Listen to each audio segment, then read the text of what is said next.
están todos? ¿Qué tal? Buenas noches y bienvenidos. Soy Dayana Salinas, fundadora y directora ejecutiva de Horizonte Blockchain. Somos un hub regional con sede en Perú y en Costa Rica. Articulamos la educación, el talento, la comunidad y organizaciones públicas y privadas en torno a la adopción responsable de blockchain, Bitcoin y tecnologías Web3 en entornos reales. Con más de 9 años de experiencia en el ecosistema, trabajamos en la intersección de esta tecnología. Así que esta noche estamos aquí en un panel donde hemos invitado a nuestro aliado.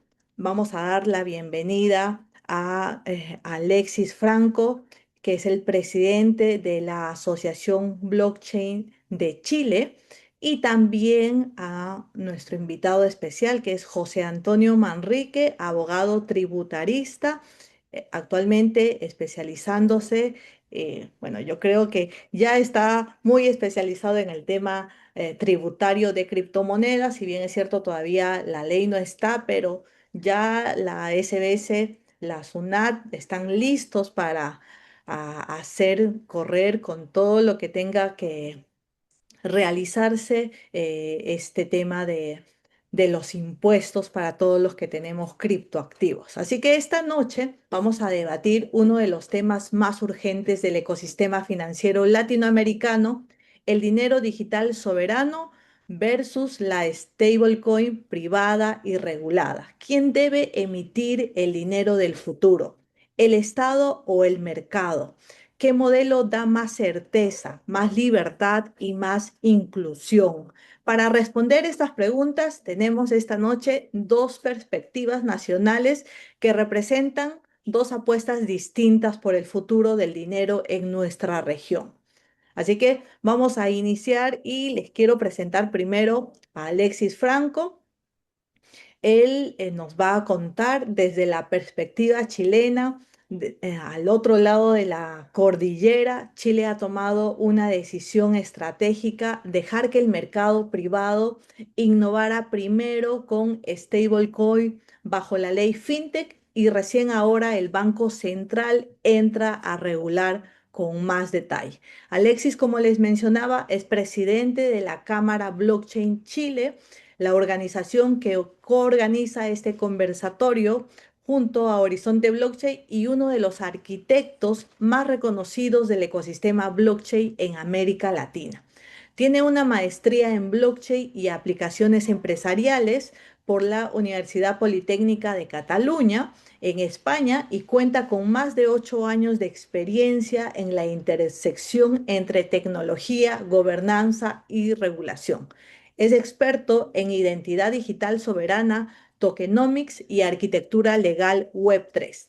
Ha asesorado a startups, empresas e instituciones públicas, y actualmente se desempeña como el presidente global de Solution Advocates Association para América Latina. Desde Santiago, Alexis nos trae esta noche la perspectiva chilena sobre la ley FinTech, las stablecoin y el futuro del dinero digital en la región.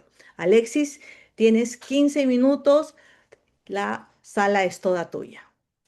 Muchas gracias, Dayana. Muy buenas noches por la bienvenida, la presentación. Buenas noches, Carlas, Alexander, José Antonio también. Muy buenas noches y cada uno de los presentes. Bueno, el tema es sumamente interesante por lo que eh, voy a entrar tocando el tema del dinero digital desde una perspectiva, desde la visión de Estado, también como política pública y también como seguridad jurídica, como certeza jurídica, ya que es un bien jurídico para los ciudadanos, que son los usuarios en definitiva. ¿Por qué Chile entra y dice primero el mercado? ¿Por qué? Porque tenemos una constitución, tenemos tres pilares fundacionales a nivel jurídico: el principio de subsidiariedad del Estado, donde el Estado siempre va a estar en segundo lugar, y va a priorizar y entregar las herramientas al ciudadano, al individuo, al usuario, para que pueda realizar sus fines como persona. Luego tenemos la libre circulación de los bienes, que es un principio que está instaurado en el Código Civil desde 1856, lo que ha perfilado la manera en que se desenvuelve en diferentes materias, y en esta específicamente la que es financiera. Y también el principio de la autodeterminación, que también es un principio que va en conjunto, va de la mano, y eso nos permite visibilizar por qué en general, desde la Constitución del 80, donde se consagra el principio de subsidiariedad, Chile ha llevado un camino.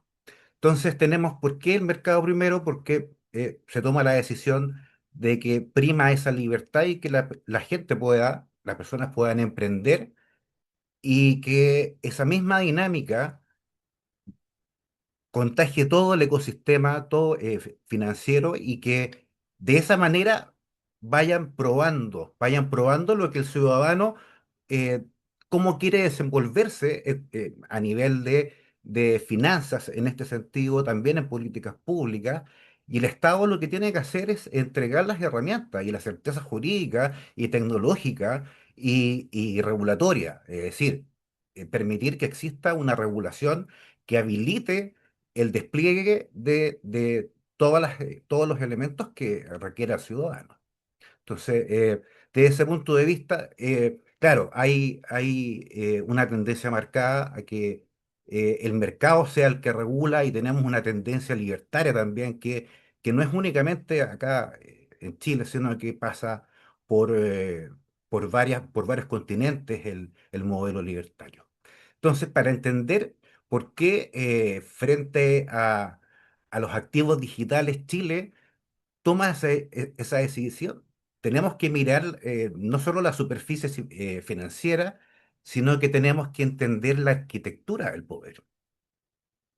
Entonces, mientras otros ven modelos que buscan construir un monolito estatal, así como tuvimos nosotros antes, un Estado paternalista que quería mucho más Estado y que quería tomar las decisiones eh, por el ciudadano, y no permitir que el ciudadano tomara las decisiones por sí mismo. Entonces, sería ver desde arriba al ciudadano, abajo.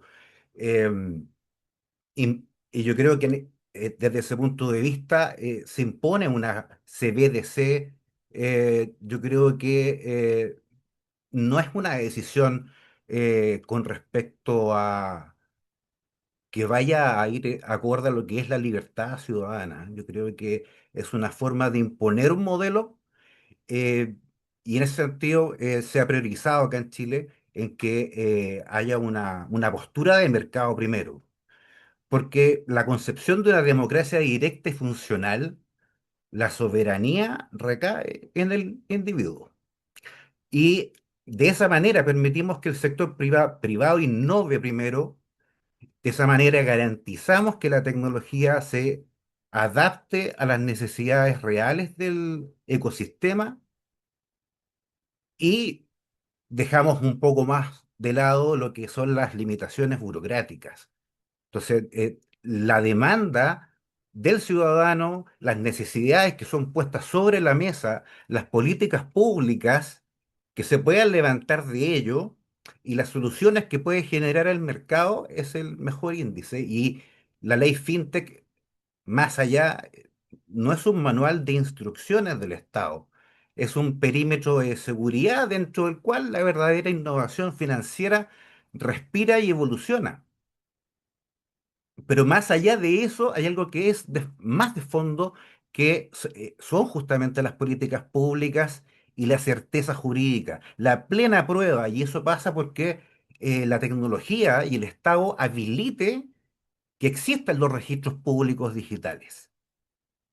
De esa manera, la certeza jurídica de poder tener acciones civiles y penales para poder perseguir a los infractores, a los estafadores, a los encantadores de serpiente, eh, es la mejor manera de el Estado apoyar a los ciudadanos para que cumplan sus fines.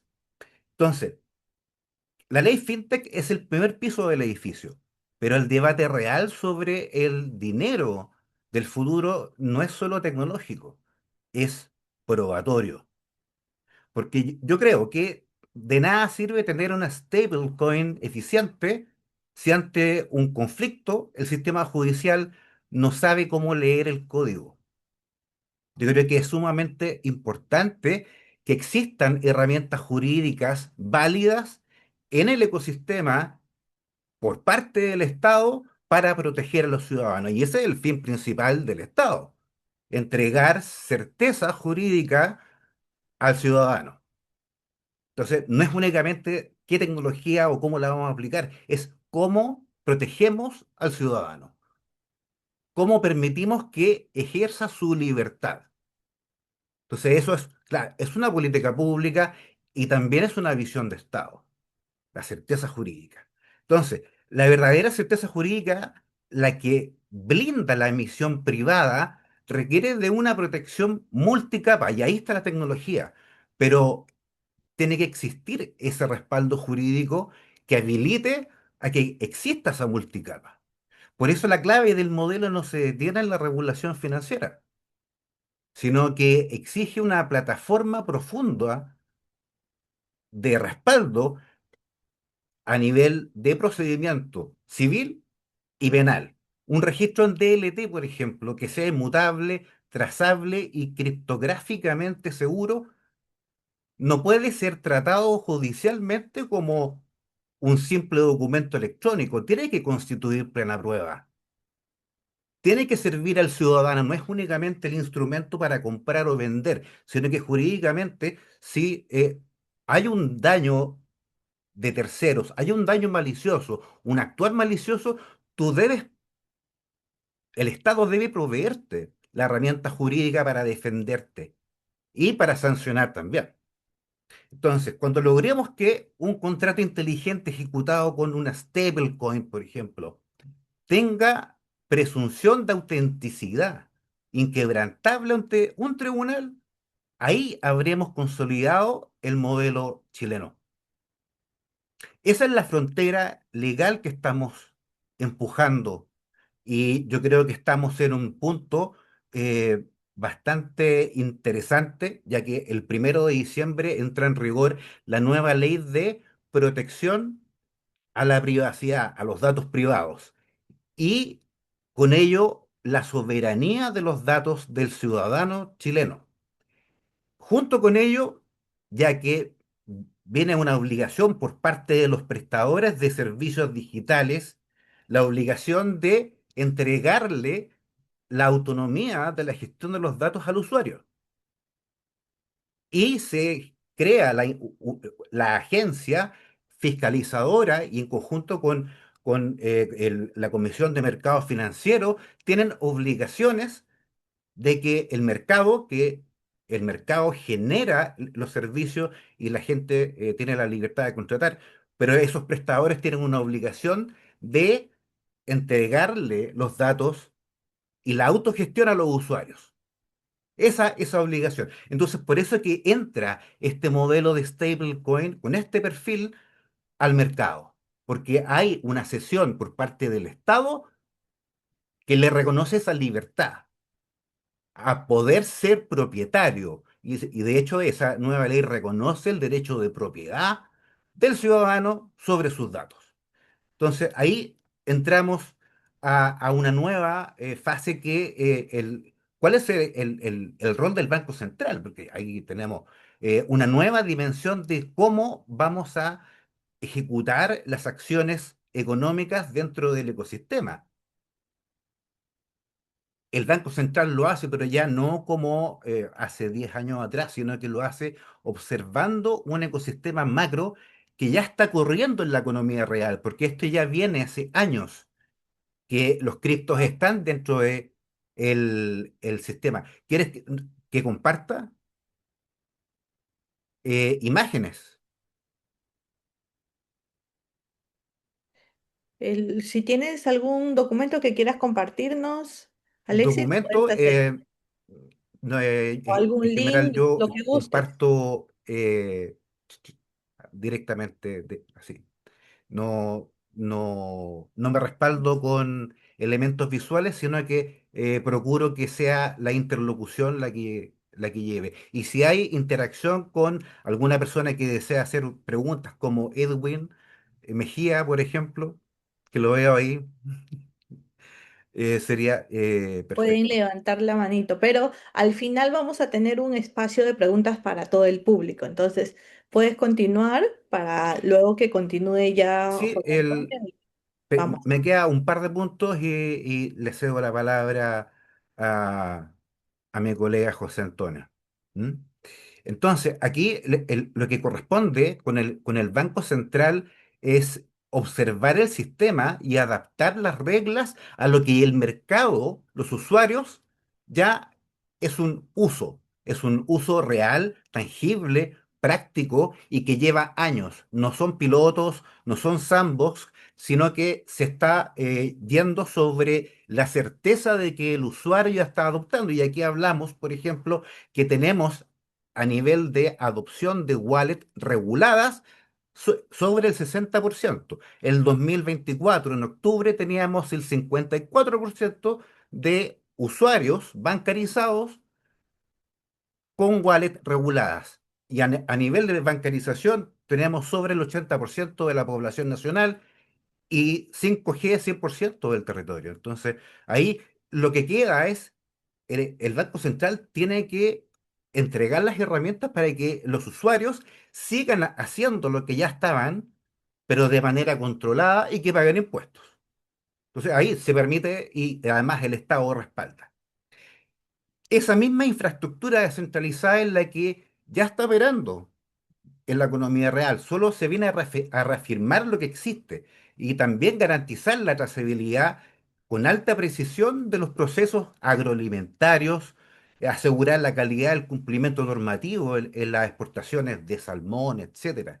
Y no se detiene en los commodities, es una penetración a nivel estructural, en infraestructura crítica e institucional y lo que ha permitido que esté en manos de privados para modernizar los procesos que también integran al sector público y que son más bien burocráticos, como la Dirección de Obras Municipales, que ya está interoperando con varias instancias como la Contraloría, como la Tesorería General de la República, por ejemplo, etcétera, etcétera.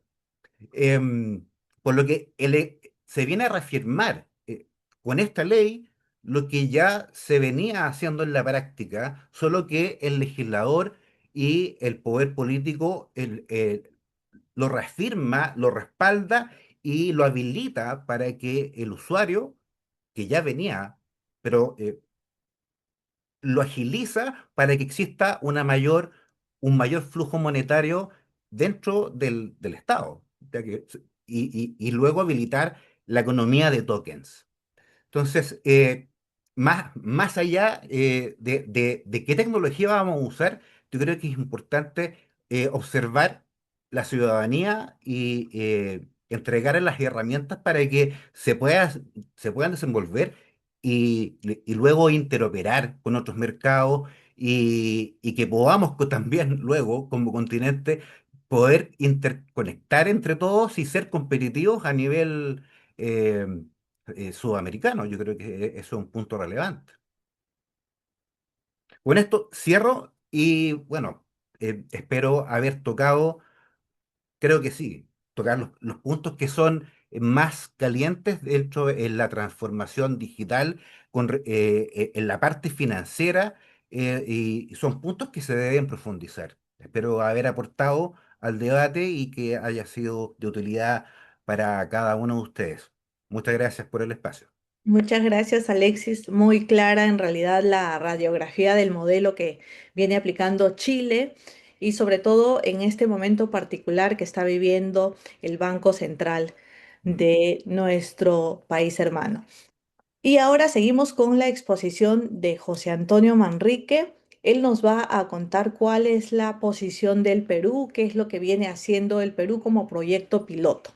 En el Perú, el Estado decidió tomar la delantera. El Banco Central de Reserva del Perú lleva más de 5 años estudiando, diseñando y ejecutando su propio proyecto de moneda digital, que es conocido como el Sol Digital, en pocas palabras, una CBDC, y hoy ya tiene resultados concretos sobre la mesa. Así que para explicarnos está aquí José Antonio. Él es doctor en Derecho y abogado tributarista con una trayectoria académica que abarca Harvard Extension School, la Universidad de San, la Universidad Peruana de Ciencias Aplicadas, la Universidad Austral de Argentina y estudios doctorales en la Universidad Nacional Mayor de San Marcos.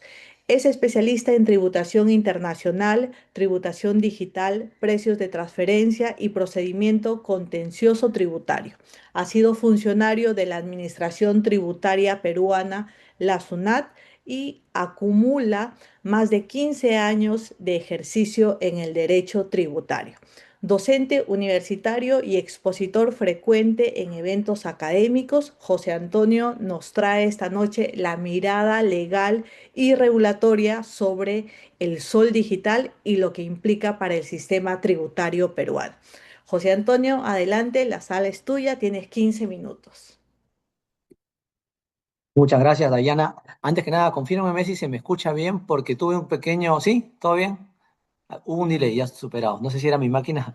Bueno, muchas gracias, Dayana. Mi saludo también a Carla y a Alexis. Felicitaciones por tu ponencia. Yo digo, siempre que me invitan a este tipo de eventos, yo encantado y lo voy a seguir haciendo, aceptando, porque aprendo. Y esta vez con Alexis no ha sido la excepción. Sinceramente, sus conceptos, no solo de cómo está regulado a raíz de la ley FinTech, sino desde los principios jurídicos que soportan el ordenamiento jurídico chileno, el principio de subsidiariedad, etcétera. Realmente es un gusto escuchar personas que tienen un análisis y con unas ideas tan claras desde las bases, ¿no? No solamente de cómo se plasma finalmente la regulación, sino cuál es todo el trasfondo y la política de Estado. Que por cierto, compartimos muchos principios también acá en Perú. En la Constitución del 93 también está regulado el principio de subsidiariedad, entre los otros que fueron mencionados también por Alexis. Pero vamos a ver, por lo menos más adelante desde mi punto de vista, que se contrapone a algunos otros principios también recogidos en la Constitución y que además el hecho de haber incursionado en emitir una CBDC por parte del Banco Central peruano obedece a ciertas necesidades urgentes, características de nuestra economía, ¿no? Eh, si han escuchado la presentación de Dayana, casi todo mi background es en tributación y dirán, bueno, ¿yo qué hago acá? En realidad, sí, sigo siendo un tanto neófito en todo lo que es el mundo blockchain y cripto, pero hace poco publiqué un libro sobre las consecuencias y el tratamiento tributario, enfocado en Perú principalmente, por cierto, de las criptomonedas, ¿no? Algo que normativamente también en Perú carecemos. Todavía no hay regulación sobre cuáles las consecuencias. Y lo menciono porque en toda la economía, y la economía digital no es la excepción, siempre tenemos que considerar ese factor, las obligaciones tributarias. Querrámoslo o no, el fisco siempre va a ser un socio permanente y es importante saber cuáles son las reglas claras, ¿no? Sabrán seguramente quienes están metidos un poco en este tema que se está avanzando mucho respecto de obligaciones informativas. Tenemos CARF, tenemos DAC 8 en Europa, pero en resumen tiene que ver con la posibilidad de que pronto, desde ya y cada vez más, todas las administraciones tributarias van a tener la posibilidad de conocer quiénes son los titulares de criptoactivos, ¿no? En wallets, en exchanges, etcétera, ¿no? Eso ya es presente y muchos, Perú todavía no lo ha suscrito, pero considero que probablemente en los próximos meses lo haga, también este tipo de iniciativas de la OCDE, y bueno, de alguna manera, la opacidad en el mundo cripto, por lo menos desde la óptica tributaria, me parece que está llegando a su fin. Antes de entrar quería lanzar esa idea que me parece también importante sobre esta temática. Y ya adentrándonos a la perspectiva peruana respecto de las monedas digitales, efectivamente, como lo decía Dayana, Perú ha optado por lanzar su moneda digital a través de su Banco Central, ¿no? Como es una tendencia global, casi todos los bancos centrales de los estados lo vienen haciendo. Desde el 2001, el Banco Central de Reserva del Perú suscribió una asistencia técnica con el Fondo Monetario Internacional enfocado a atender dos necesidades, ya a esto me refería al inicio. En primer lugar, a fomentar mayor inclusión financiera. Hay una gran gran porcentaje de la población peruana que no está bancarizada y se quiere atacar esa deficiencia por un lado y por otro lado propiciar la interoperabilidad, es un trabalenguas, interoperabilidad. Me refiero a que en Perú tenemos un aplicativo muy conocido, no sé si Alexis lo conocerá, seguramente también en Chile deben tener otros, pero acá en Perú se usa muchísimo Yape. Uno paga a la casera de la esquina, el pan, al taxista, a todo el mundo con Yape. Todo el mundo tiene su QR, en fin. Eso está muy extendido y es algo muy positivo, ¿no es cierto? Basta de tener un número de celular para que ya puedas operar. Pero se dieron algunos pasos también, algunos reglamentos del Banco Central de Reserva, porque inicialmente solo podías hacerlo con quien también usaba este mismo aplicativo, que está detrás de un gran grupo bancario peruano, ¿no? Grupo BCP. Pero hoy en día ya hay esa interoperabilidad, ¿no? Tienes Plin, tienes otras billeteras digitales, y desde el 2001, tratando de que se propicie eso, dijo Banco Central, ok, asesorémonos para nosotros mismos lanzar nuestra moneda digital y ya no depender de estos actores privados, ¿no? Pero atendiendo justamente a la necesidad de una economía eminentemente informal también, por cierto, y que conlleva baja bancarización, etcétera, etcétera, ¿no es cierto? No todas las grandes ciudades seguramente sí, pero no todas las ciudades tienen la posibilidad, su población, de acceder a una agencia bancaria, ¿no? Hay costos de transacción, hay barreras burocráticas, en fin, dijo, bueno, pongamos al alcance de la mayoría de gente la posibilidad de que no dependa del dinero en efectivo, que por cierto también presenta externalidades. Mire cómo se conjuga también como el enfoque que le daba Alexis, ¿no? Nuestra realidad no está ajena a la inseguridad, lamentablemente. De algunos tiempos esta parte expande cada día en las noticias, asaltos, secuestros, extorsiones, y manejar efectivo, pues, te deja expuesto a ese tipo de riesgos. Para atacar esos problemas de nuestra sociedad, Banco Central de Reserva del Perú dijo, bien, vayamos con el tema de la moneda digital, ¿no? Sigue en piloto, todavía probablemente pronto se dé, se han dado pruebas, en fin, pero todavía no está plenamente vigente, ¿ok?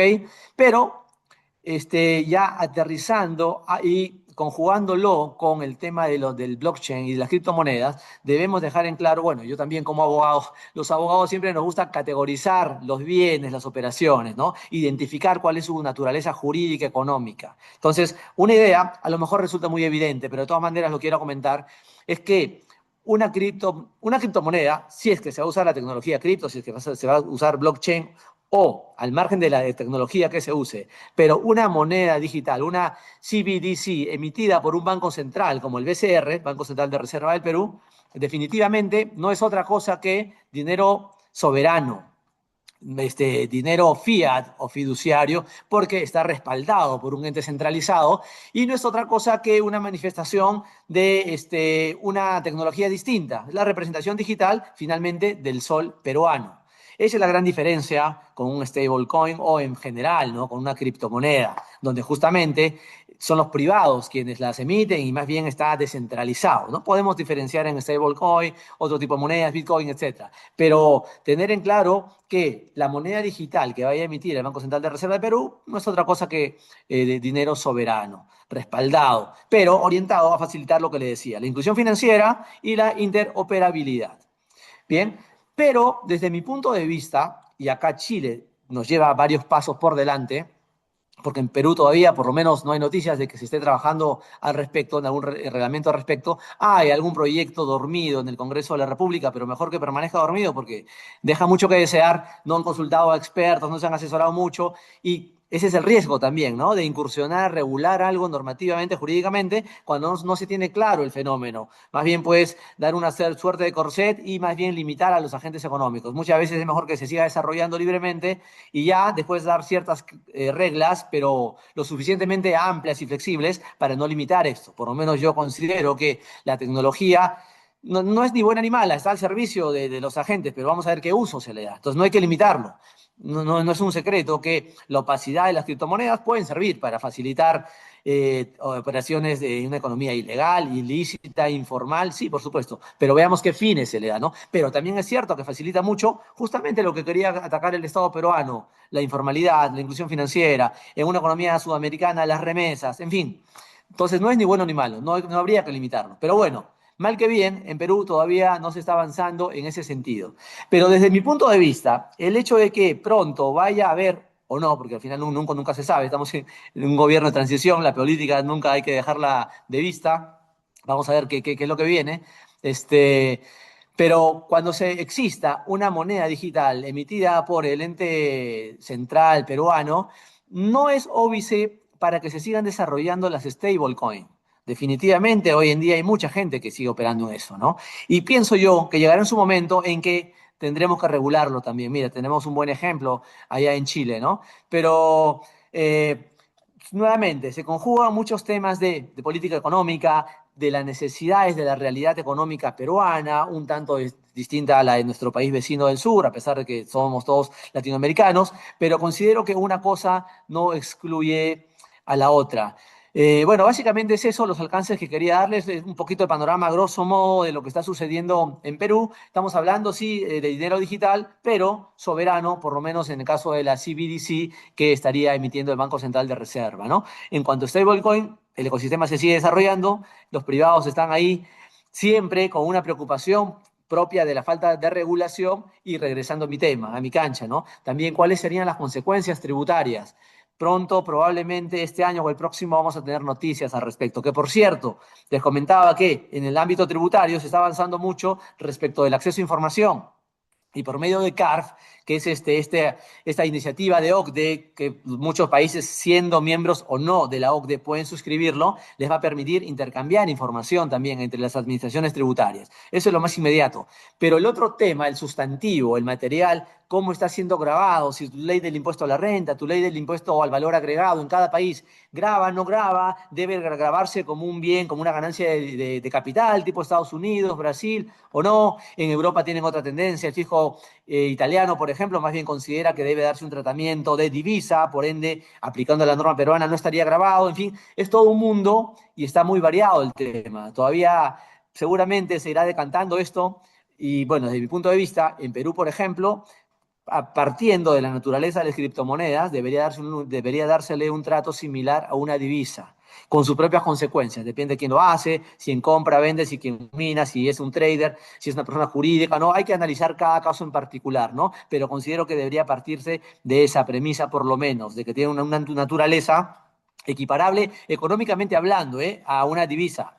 Jurídicamente, lo acabo de decir y no me estoy contradiciendo. La principal diferencia es que una es moneda soberano, fiat, porque está respaldado por el Estado, y la otra no, son los particulares. Pero en las funciones y en el uso que le dan los agentes económicos, me parece que es muy similar. Sirve para enviar dinero, para pagar, para ahorrar, en fin, ¿no? Bueno, eso de mi parte. Quedo atento a las preguntas, las consultas que haya. Dayana, gracias. Muchas Gracias por su gracias, atención. José Antonio. Muy claro y los datos muy precisos. Así que ya hemos escuchado, colegas, dos puntos de vista o dos realidades que vienen ocurriendo actualmente en nuestros países, tanto de la parte de Chile con Alexis y aquí en Perú con José Antonio. Pero ya que están ingresando nuevas personas y antes de iniciar el debate, vamos a lanzar, les voy a dar un pequeño marco de resumen al público que nos está acompañando esta noche. Fíjense que estamos viviendo la mayor reconfiguración monetaria desde Bretton Woods. 146 países, o sea, el 98% del PBI mundial, están explorando hoy en día aperturar sus propias CBDCs. Solamente tres países lo han hecho: Bahamas, Jamaica y Nigeria, eh, que ya han lanzado su CBDC como tal, y China, que ya nosotros conocemos cómo está avanzando esto, que es la CBDC más avanzada a nivel global. Así que al mismo tiempo también tenemos que darnos cuenta que la adopción aquí en América Latina respecto a las stablecoin ha sido masiva. Solamente el 2025 se han procesado 324.000 millones en stablecoin. Imagínense, y anualmente tiene un crecimiento o interanual del 89%. ¿Eso qué significa? Que el dólar digital ya llegó a la región. Y las stablecoin es básicamente el dólar de Estados Unidos, pero digitalizado. Así que ahora sí vamos a iniciar con la primera pregunta y esta va para nuestros dos ponentes. ¿Cuál de los dos modelos da más certeza regulatoria a largo plazo? ¿Adelantarse como Estado o regular después de que el mercado avance? Iniciamos contigo, Alexis. Adelante. Muchas gracias, Dayana. Em, yo creo que ahí tenemos que tocar un poco la tecnología en este momento. Por ejemplo, voy a ejemplificar con casos reales. Tenemos el e-money, el yuan digital, ¿ya? No es un CBDC, es un token, pero se le considera un CBDC. ¿Por qué? Porque es un token, un stablecoin que viene programado desde el Banco Central de China. Entonces, el particular cuando la recibe no tiene posibilidad de poder usarla.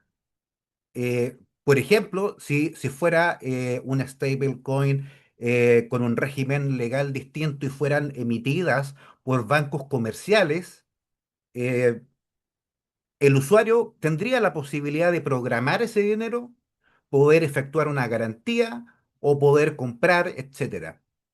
Pero este tipo de dinero, siendo que es una stablecoin, es un token con un smart contract dentro, viene programado desde el Estado y el usuario no lo puede cambiar. Entonces, viendo cómo se ha usado la tecnología en otras partes del mundo, es la misma tecnología que tenemos acá. La tecnología es agnóstica, pero va a depender cómo vea el Estado a sus ciudadanos, cómo los trate. Son otras culturas, perfecto.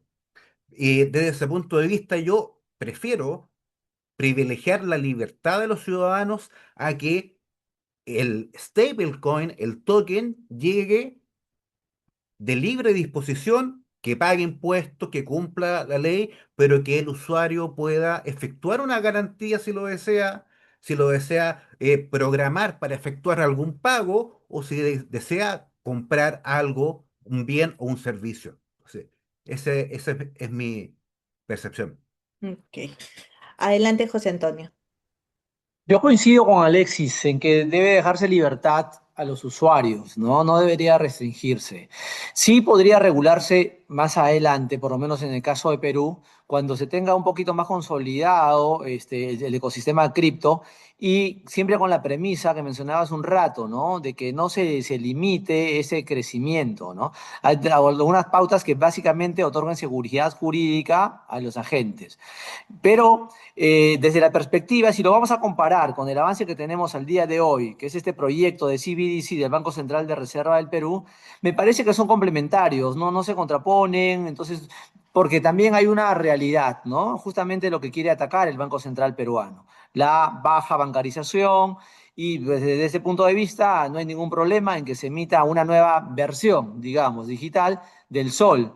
Pero eso no quita que se siga desarrollando el mercado privado con stablecoin. Entonces me parece que son dos factores que se complementan, no es que compitan ni siquiera entre ellos, ¿no?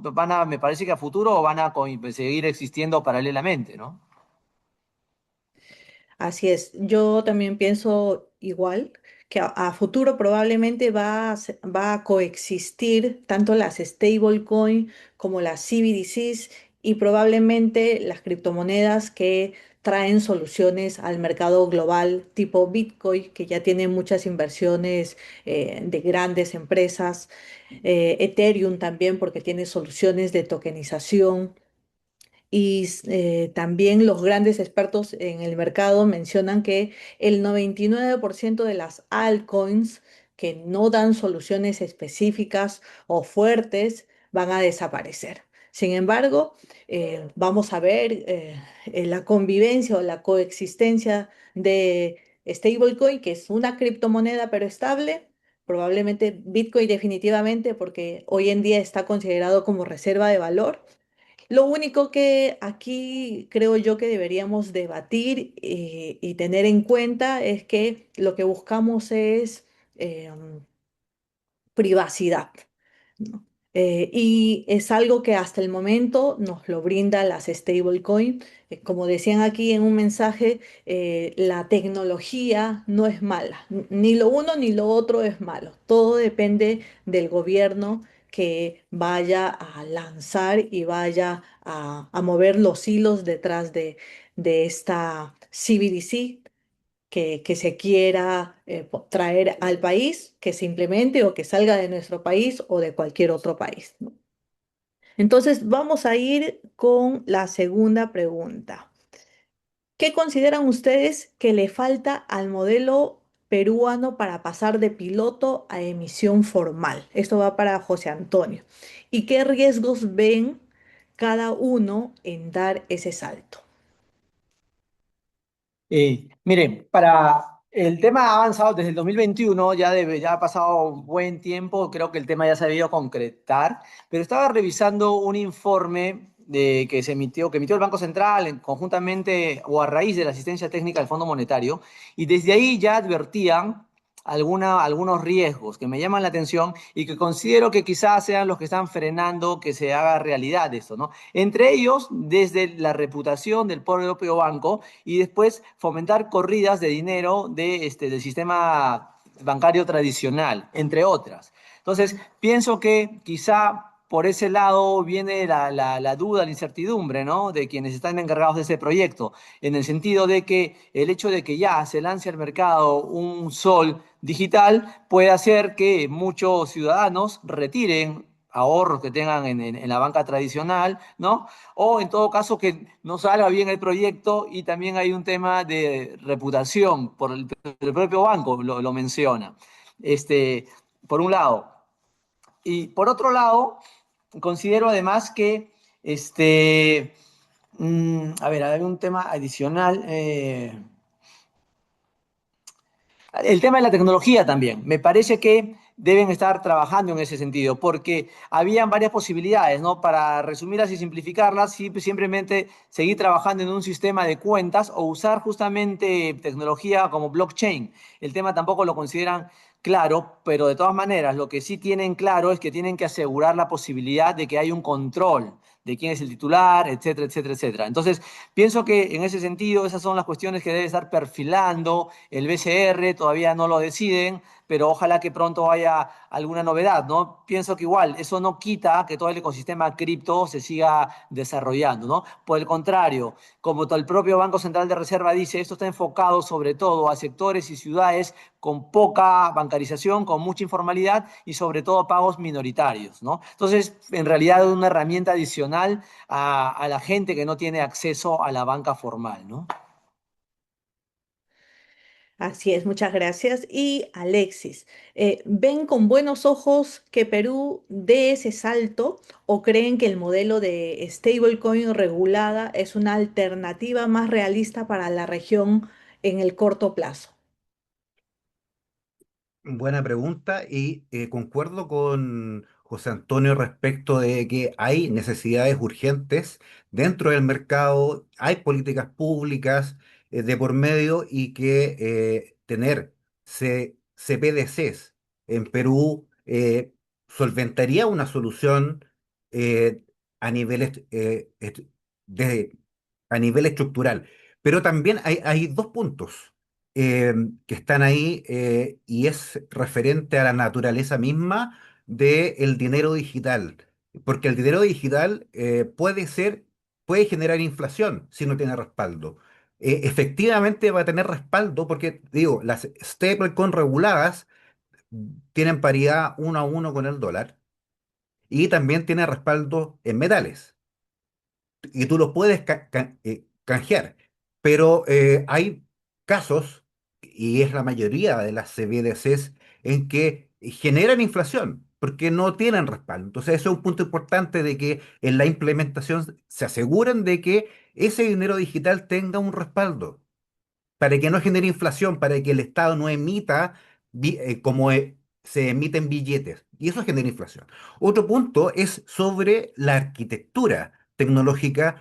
Para dar el salto, sabemos que el año pasado sabíamos que cada 20 segundos una persona era hackeada. Hoy en día con la inteligencia artificial, por segundo hay 1.600 personas que son hackeadas. Entonces, si vamos a dar un salto tecnológico, es sumamente importante de tener una arquitectura tecnológica, una encriptación adecuada para resistir el nivel de ataques que están recibiendo las bases de datos, los sistemas de registro en este momento. Entonces ahí la encriptación postcuántica, una capa de seguridad que guarde los registros es indispensable. El uso de la blockchain a nivel de trazabilidad en cuanto a los ataques para poder perseguir las responsabilidades es importante. Y eso también te da una capa de privacidad. Zero Knowledge Proof es una capa de privacidad que viene implícita en la tecnología. Entonces, son aspectos que antes de dar el salto hay que evaluar ese tipo de cosas. ¿Está protegido el usuario? ¿Tenemos la tecnología para que no nos hackeen? ¿Esto que voy a implementar va a generar inflación o va a ser deflacionario? Ese tipo de cosas. Ok, y yo creo que también hay una pregunta que está detrás de todo esto y que deberíamos responder, que es básicamente la CBDC al ser programable, ¿qué es lo que nos puede restringir? Si la CBDC es un smart contract, un contrato inteligente, y por ejemplo, el gobierno, en un gobierno comunista, dicen que todos pueden comprar solamente una bolsa de pan cada mañana. Podría darse esta situación. O si dicen que solamente pueden usar su dinero hasta tal fecha y que si no lo usan hasta diciembre de este año, el dinero desaparece, también podría darse, ¿no? Entonces yo creo que eh, la CBDC depende del gobierno. Pueden haber las CBDCs democráticas y las CBDCs, en este caso, autoritarias. Todo esto va a depender del gobierno, de la política, y estoy segura que, al menos en nuestro país, creo yo que por el nivel de democracia que manejamos, podría funcionar una CBDC.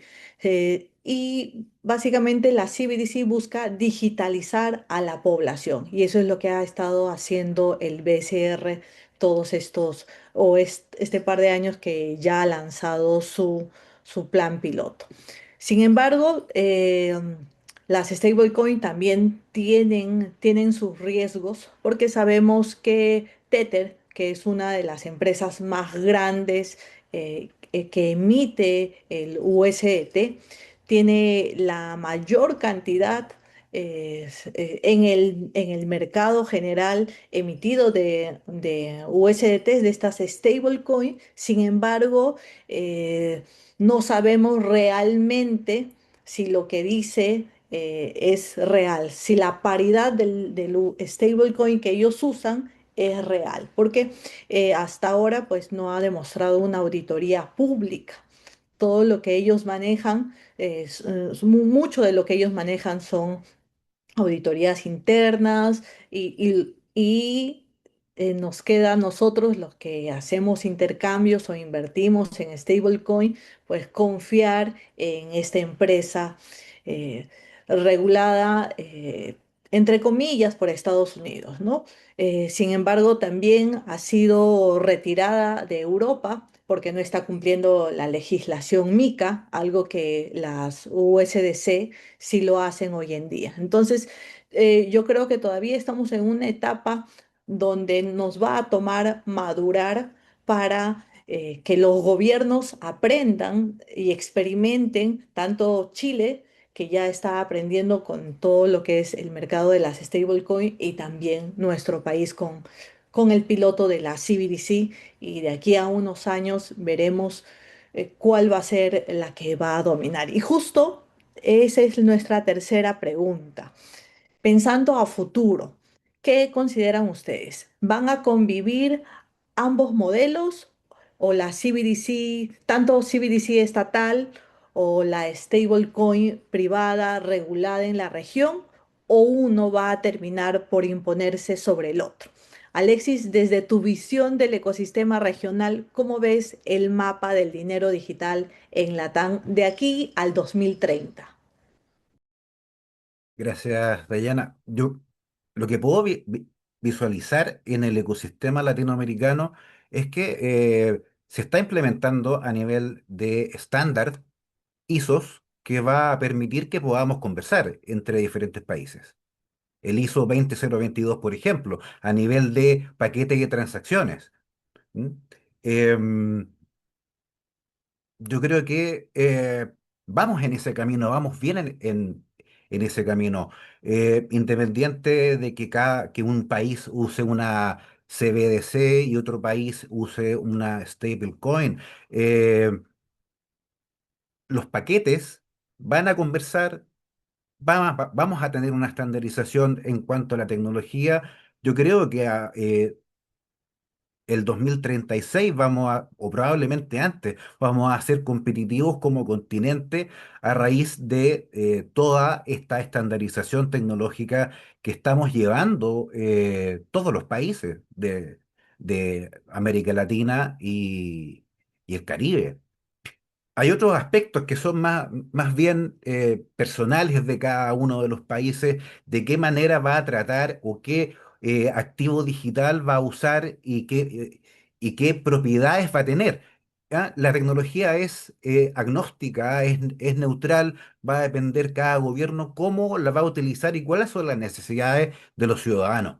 Pero en cuanto a que podamos conversar entre todos y hacer negocios, vamos a estar comunicándonos en el mismo lenguaje y vamos a hacer una super carretera y super proveedores de otros continentes que están en una curva descendente a nivel económico y a nivel político.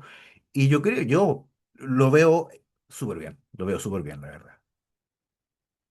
Ok, muchas gracias. Y para José Antonio, desde el marco legal tributario, ¿qué escenario prepara mejor al Perú? ¿Apostar por el sol digital como moneda principal o abrirse a un sistema mixto donde convivan las CBDC y las stablecoin reguladas aquí en nuestro país? Antes de responder a tu pregunta, Diana, considero que va a haber una convivencia, un poco enlazando con la pregunta anterior también. ¿Cuál se primará en adelante? No lo sabemos, dependerá en cada país también de las políticas, de cómo va su regulación, pero en general coincido que va a haber una estandarización, no solamente como lo dice Alexis en cuanto a tecnología, sino poco a poco también normativamente, jurídicamente, seguramente va a haber ciertos estándares guiados de repente por organismos internacionales, Fondo Monetario, la OCDE, seguramente vamos a ver mucho de MICA, en fin, ¿no?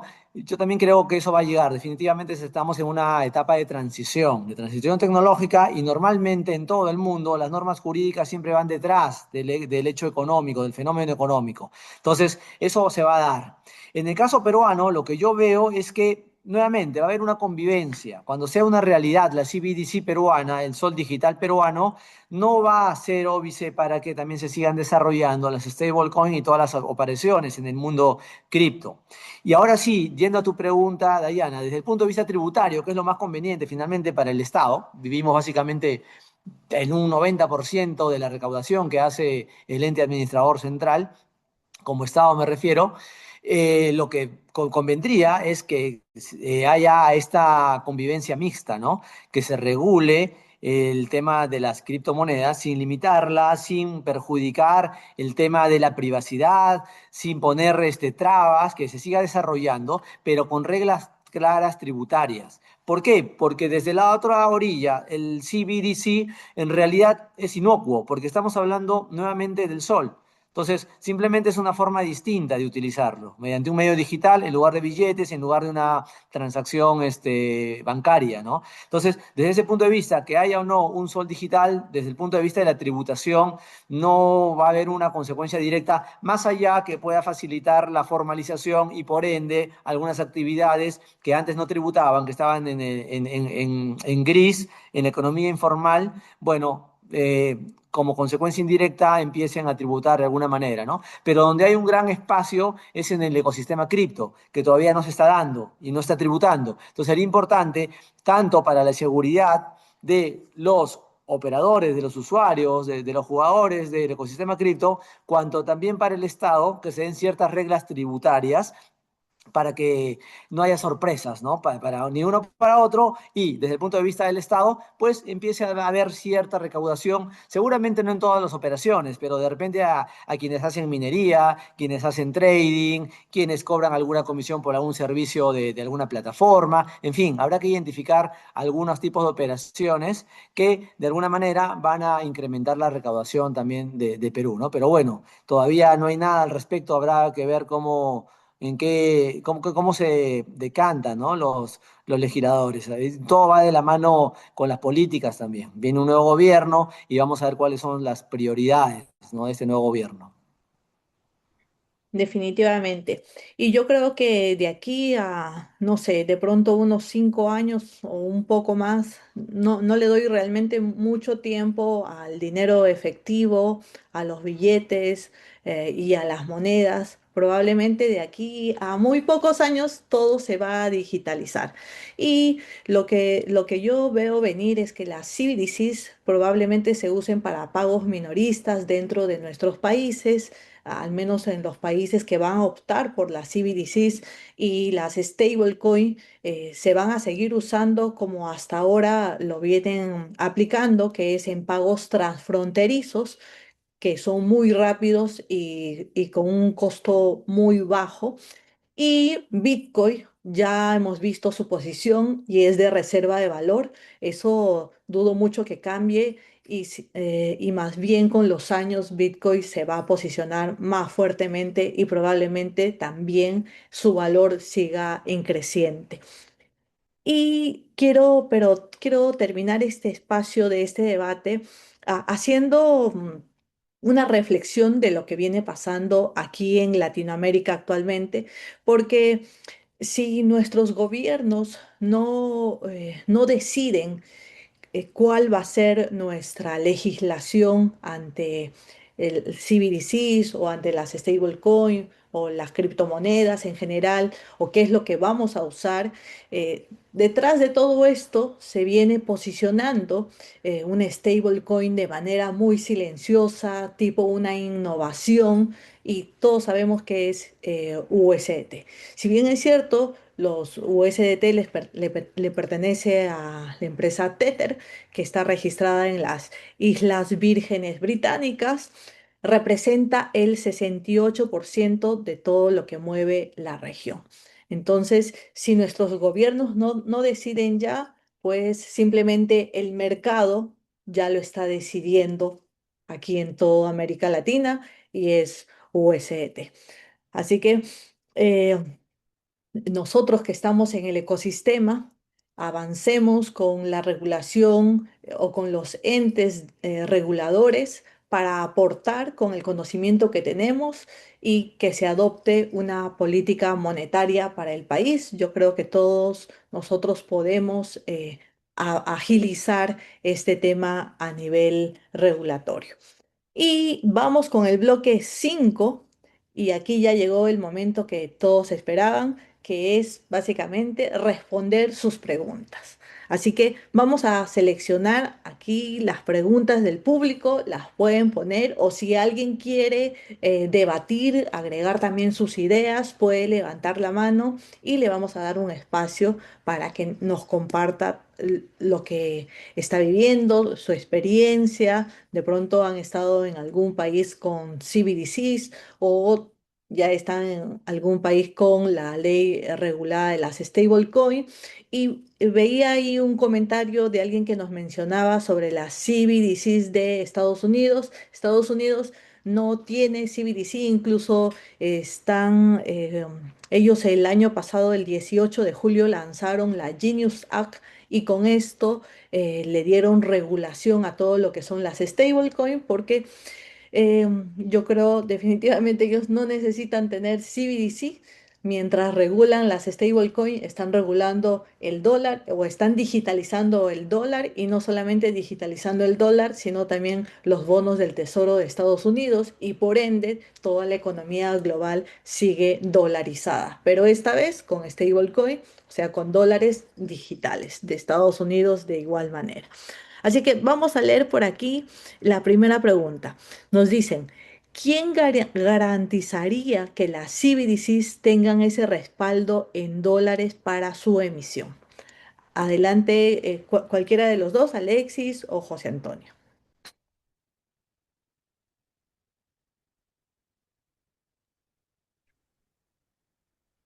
Dayana, eh, repíteme la última parte que no me quedó clara. A ver, dice, ¿quién garantizaría que las CBDCs tengan ese respaldo en dólares para su emisión? Creo que aquí ha habido una confusión. Serían las stablecoin, ¿no? Tengan ese respaldo en Sí, dólares sí. para su emisión. Claro, las CBDCs es código. Es una emisión digital que no es un token, no incluye un smart contract. El smart contract permite que tú lo puedas programar. ¿Te fijas? Ahora, ¿quién respalda eso? Hay diferentes maneras de poder respaldarlo. Ahora, son privados. Y aquí hay un mandato desde el regulador de que esta empresa privada muestre una garantía hasta del 80%, bueno, mínimo del 80% del total del valor. Si no lo cumple, bueno, hay ejemplo en este momento, hay una que fue hace alrededor de 2 meses atrás, que fue fiscalizada y no tenía el respaldo y recibió una multa multimillonaria justamente por ello, porque los capitales de los usuarios no tenían respaldo y había tenido pérdidas y no tenía cómo responder. Es el mismo legislador, es el mismo regulador, es el mismo Estado que una vez creando instituciones, en el caso de Chile sería la Comisión de Mercado Financiero, la que fiscalizaría que efectivamente se constituya ese respaldo. Una vez que se constituye el respaldo, después puede emitir, pero una vez que se constituye, y ahí se ve el límite y la cantidad de emisión que puede con ese respaldo también. Eh, por eso que una cosa primero es la garantía y luego es la emisión. Y debe contar por regla con una paridad de 1 a 1, ya sea con la emisión nacional, con una paridad de 1 a 1 con el peso, por ejemplo, chileno, o con el dólar también se puede usar. En el caso de lo que va a llegar a Chile ahora, es paridad con el dólar. Y el respaldo es la acreditación que entrega las instituciones donde tiene jurisdicción en la empresa que emite la stablecoin. Ok, muchas gracias. Y aquí nos hacen una pregunta. Ernesto nos dice, ¿en qué beneficiaría la CBDC en el Perú? ¿Qué tal, Ernesto? Gracias por la pregunta. Yo creo que cumpliría los fines que se ha trazado el Banco Central de Reserva. Mayor inclusión financiera, apoyar a toda la gente que no está bancarizada porque no tiene acceso por A o B motivos, ¿no? Y por otro lado, también facilitar la interoperabilidad. Aunque a raíz de algunas circulares que ha dado el propio Banco Central de Reserva, esa interoperabilidad ya se está dando, ¿no? Uno tiene Yape, puede ser usuario de Plin, en fin, ahora hay muchas billeteras digitales, muchos aplicativos y funcionan entre todos, ¿no? Básicamente el pago con QR, también los POS, en fin, eso ya se está dando, me parece. Pero fundamentalmente en eso beneficiaría, creo yo, a mayor inclusión financiera, a gente que hoy en día únicamente o mayormente se maneja con el dinero en efectivo, ¿no? Con los riesgos y externalidades que ello conlleva. Entonces también coincido con lo que señalaba Dayana hace un rato, que principalmente va a estar orientado a operaciones minoristas, ¿no? Pago de consumidores finales por cuestiones menores, por compra de bienes, cuestiones desde el día a día, ¿no?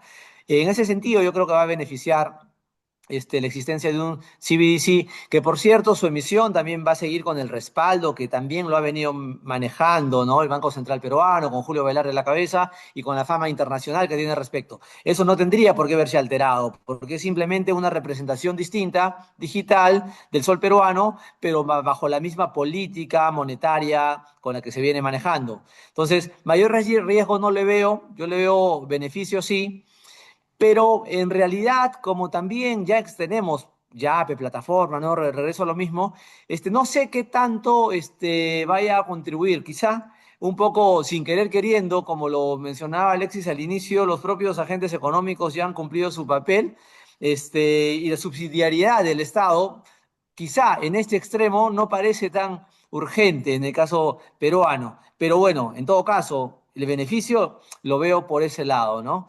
Entonces sí, coincido con Dayana en que cada vez va a haber menos operaciones, menos pago con dinero en efectivo y seguramente para otro tipo de fines, para remesas, para operaciones por internet, transfronterizas, tendremos pues otros mecanismos, ¿no?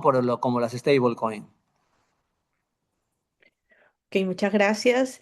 ¿Y tenemos alguna pregunta más? Yo creo que ya hemos respondido la mayoría. Y por aquí nos deja una pregunta Ale y nos dice, ¿para qué se necesita blockchain en las CBDCs? ¿Quién quisiera responder? Y un par de ideas. Considero que no es que se necesite, ¿no? La Mm. tecnología que se vaya a usar tiene sus pros y sus contras. Es más, en el caso de Perú, en ese informe que les comentaba, señalaban como una de las alternativas que soporte que tecnológicamente la CBDC, blockchain, ¿no? O la tokenización. Pero también mencionaban cuáles eran sus riesgos. Y desde mi punto de vista, me animaría a pensar que más bien en el caso peruano no vayan a usar esa tecnología, sino simplemente se base en cuentas. Y lo señalo ¿por qué? Porque incluso para no propiciar que haya una corrida de fondos de la banca tradicional hacia el sol digital, señalaron que sería bueno que las cuentas donde vayan a tener sus fondos los ciudadanos en sol digital no pague intereses. Entonces, ¿por qué? Para no propiciar de que hagan esa migración. Señalar esa sola idea ya te da cuenta de que están pensando más bien en que sería un sistema basado en cuentas, no en tecnología blockchain. Entonces, nuevamente, es simplemente una representación similar a la que tenemos hoy en día con los pagos con QR, etcétera, pero es verdad, bien los comentarios también que señalaban que hay un piloto, ¿no? A prueba de BPay con una de las operadores telefónicas, Vitel, si no me equivoco, pero es limitado. Justamente es parte de las pruebas que viene haciendo el BCR, pero como entidad estatal todavía no se ha animado a emitir libremente su sol digital, ¿no? Probablemente en algún momento lo haga, pero va a funcionar de una manera muy similar a lo que tenemos hoy en día con los pagos con las billeteras digitales, etcétera, ¿no? Entonces, no necesariamente tendría que ser con blockchain. Podría ser una metodología mixta también, quizás, ¿no? La blockchain tiene sus pros y sus contras, pero siempre el Banco Central Peruano va a buscar tener el control, ¿no? Saber quiénes son los usuarios de este sol digital. Así es. Y bueno, esta es una pregunta off topic. Dice, ¿a partir de qué fecha se tomaría en cuenta el pago de impuestos con operaciones de trading? Va directa para ti, José Antonio. Todavía no se sabe, no hay norma al respecto, ¿ya? Ahora estamos en etapa de lanzar tesis, como la que yo tengo, escapa un poco a la materia de este café blockchain, pero el fisco peruano, la SUNAT, tampoco la tiene clara, para ser sinceros, porque un colegio de contadores le lanzó una pregunta sobre cuál debería ser el tratamiento de las criptomonedas y no dio una respuesta definitiva. Dijo, habrá que verlo en cada caso. Entonces, menos aún vamos a tener una fecha definitiva. Lo que sí vamos a tener próximamente, tampoco puedo afirmar una fecha concreta, pero lo primero que se va a venir es la posibilidad de que el fisco peruano, al igual que la mayoría de administraciones tributarias, cuenten con la información de quiénes son los titulares de criptomonedas. Con ese insumo de información, ya se podrá determinar, por ejemplo, situaciones de incremento patrimonial no justificado, vía fiscalización, etcétera, etcétera. Pero también es cierto que no va a servir de mucho tener la información, tener el insumo, si es que no se tiene clara cuáles son las consecuencias respecto de la normativa sustantiva, ¿no? Si la ley del impuesto a la renta grava determinada operación de trading o no. Y tampoco yo puedo lanzar una tesis, la tengo ahí en mi libro, pero no tenemos una posición oficial, menos normativa y tampoco jurisprudencia. Pero con seguridad que en los próximos meses o años eso se va a terminar dando, ¿no? Porque la presencia del mundo cripto en la economía en general es innegable, pues, ¿no? Entonces, el fisco también, nuevamente, siempre va a la saga de estos cambios tecnológicos, pero de que tiene en la mira todo este fenómeno, definitivamente lo tiene, ¿no? Así es. Y para cerrar, les voy a pedir a cada uno de ustedes solamente en un minuto un pensamiento final, el mensaje que quieren que se lleve el público esta noche. Adelante, Alexis.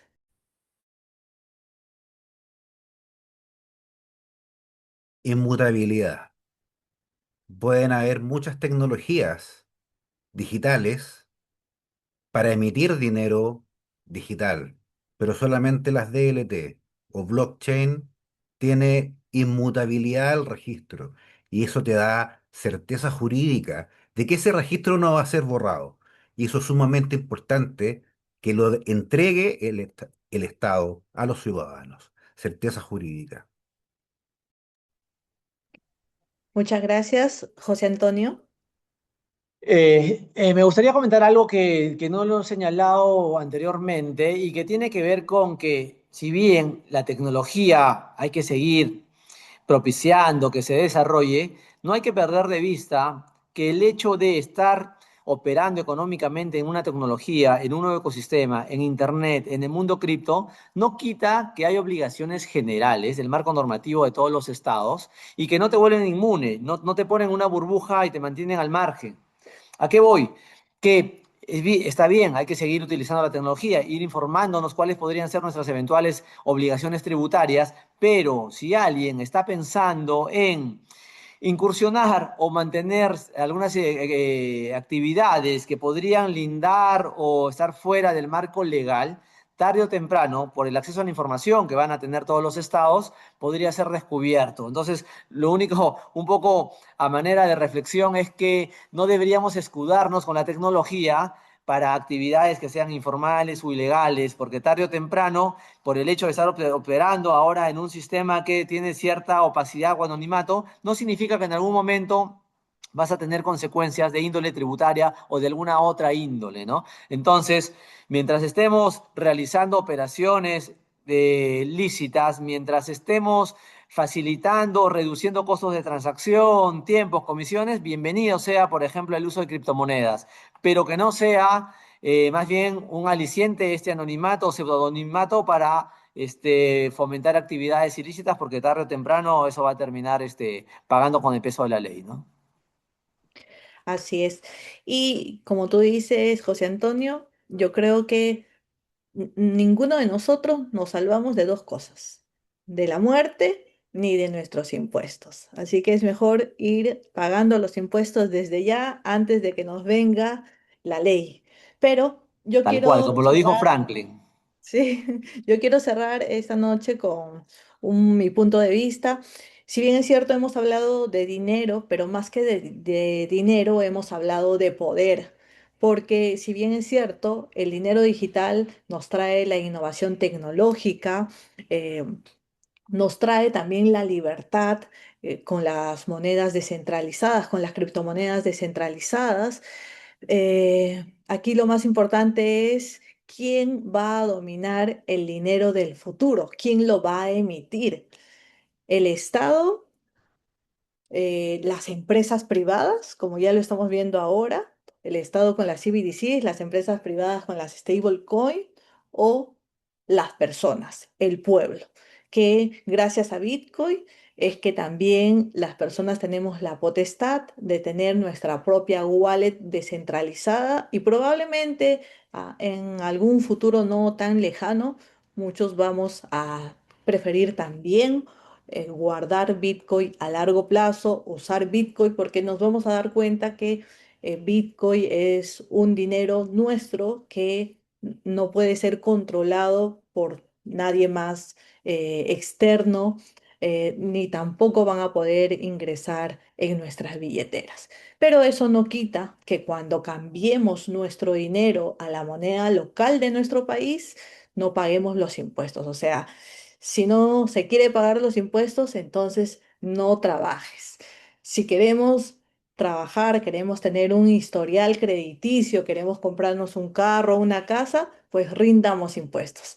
Y esa es mi reflexión de esta noche. Les agradezco a todos por estar presente, a la alianza que tenemos con la Cámara de Blockchain Chile, porque este espacio se da gracias a esta intersección binacional y también a nuestro invitado de honor, José Antonio Manrique, quien nos ha dado mucha información sobre lo que va a ocurrir y lo que está ocurriendo actualmente en nuestro país. Horizonte Blockchain con Café Blockchain está para eso, para darnos un shot de la realidad y la regulación de lo que está pasando hoy en día con el tema de las criptomonedas, Bitcoin y las stablecoin. Así que hasta la siguiente temporada, hasta Dayana, la siguiente edición. ¿Sí? ¿Algo más? Adelante. permíteme, discúlpame la interrupción, pero vi un saludo de Cochabamba, Bolivia, y me da mucho gusto que todo Latinoamérica esté de alguna manera presente también en este tipo de cafés.